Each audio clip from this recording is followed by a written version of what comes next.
California Adult Education Program, Technical Assistance Project.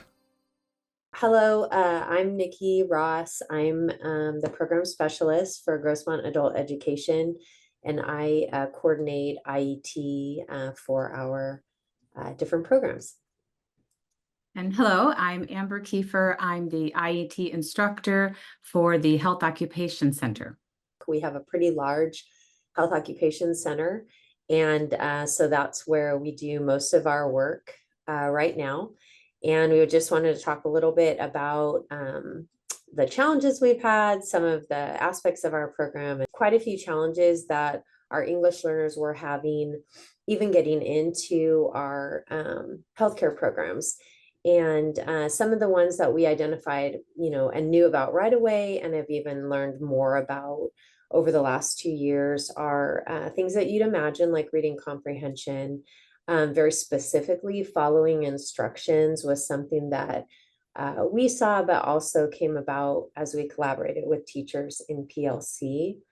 Career preparedness, so just understanding what the workplace is like, in addition to soft skills. I think overall listening comprehension, so slowing down and hearing what you're supposed to do on the technical side, and then the communication side. Taking the time and understanding the necessity of medical terminology, and then just overall professional communication. The strategies that we used to address these barriers, then we have in-class language learning instruction. We have contextualized Canvas modules. So we do put into each program's modules the IET section. So we have those IET modules that focus on the language and literacy, the workforce prep, and writing activities. A lot of what Amber mentioned, I think these aspects of our program, these strategies, are kind of what have been differentiating our program from other programs that we've learned about. And of course, we learned about other programs and then tried to implement new things that would help our students specifically, and really just flexed with our program, since we are serving about 10 different programs at our health center right now. So I would say specifically the contextualized Canvas modules, for each course, we created a template and then just modified it to fit dental, or to fit pharmacy, or to fit phlebotomy, so that the students were going in and able to do a writing exercise that related to their lab that week.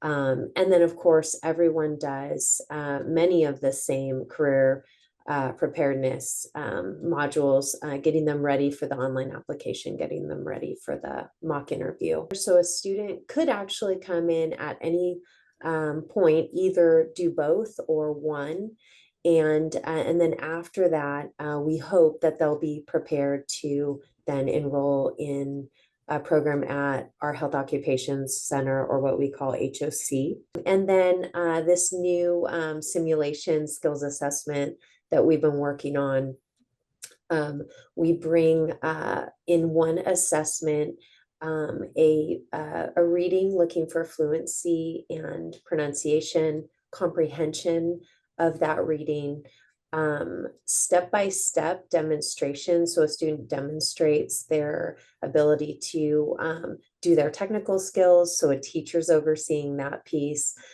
communicate, and then also just operate with appropriate soft skills. And then it culminates in a short writing assessment. Training is that Canvas module. So within the Canvas module, it is asynchronous that they're working on. And then I also pull out a lot of the classes. I don't do all the classes, but most of them I pull out into a computer lab for an hour a week. We have modules that help with guidance for how to fill out the job application. We have guidance for how to do a mock job interview, what are strengths and weaknesses. So all of that is within the Canvas module. And then we also work together on that. We can address, very specific problems and issues and things that might come up directly in that Canvas module. And I think, the working with the students asynchronously through the Canvas module in class time, and then also having our modified entry requirements, we've been able to find some measurable outcomes.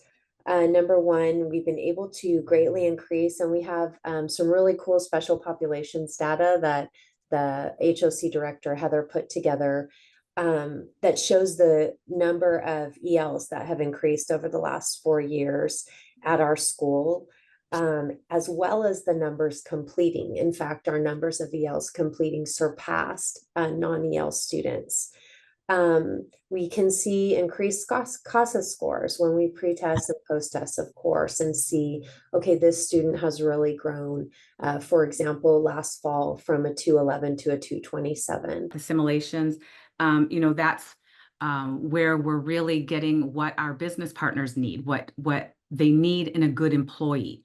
So we are trying to do that, and that's something that's a little bit new for us too, but we do have that in the open lab. I do have that in Canvas, and then we are doing little practice presentations within the open lab, or I'm sorry, the computer lab that I take individually. The simulations and developing those, they've also helped us, I think, connect with the teachers a little bit more, because the teachers really see the relevance. We actually used AI to develop a template for a simulation that would include reading comprehension, the steps in a communication process, both technical and soft, and then the writing piece. And then we took those back to the teachers. We presented them in PLC, and then we asked the teachers, is this accurate? What would you change? And we currently have 2 classes that will be using that this semester specifically to identify if students are internship ready. And again, it's for the whole class, but that language and literacy piece is the core focus. And this really brings together everything that's in those Canvas modules. And then I think another piece that continues to connect it to CTE is that they're connected again to the CTE anchor standards. So that's really speaking the language of our CTE instructors, which I think has been, at least looking back right now, the biggest hill to climb as far as implementing IET is just making it relevant and getting the teacher buy-in. Really seeing a lot of that teacher buy-in. They're realizing how helpful it is and how important it is. This IET being really a part of that communication, the literacy, the language skills, bringing that to the forefront has been a challenge, but then very, very rewarding. I see a big change in that. How this could be adapted for other schools. Amber can talk a little bit about when we first developed the Canvas template, and we're like, oh my gosh, how are we going to change this for the different classes? Yeah, so it's really been a work in progress. A lot of the PLCs listening to the teachers, what they wanted. They had been working on kind of a diagnostic type quiz questionnaire. And so I was able to say, let's put that in the IET module, because it didn't really fit in with what they, had already planned for their technical classes, but I could put that in. So a lot of the teacher buy-in was that I could say, hey, what do you want them to do? Talking with the teachers, going to the PLC meetings, and being able to put in things that teacher buy-in is incredible now. Everyone's really wanting to be a part of it. Let's, offer you some resources.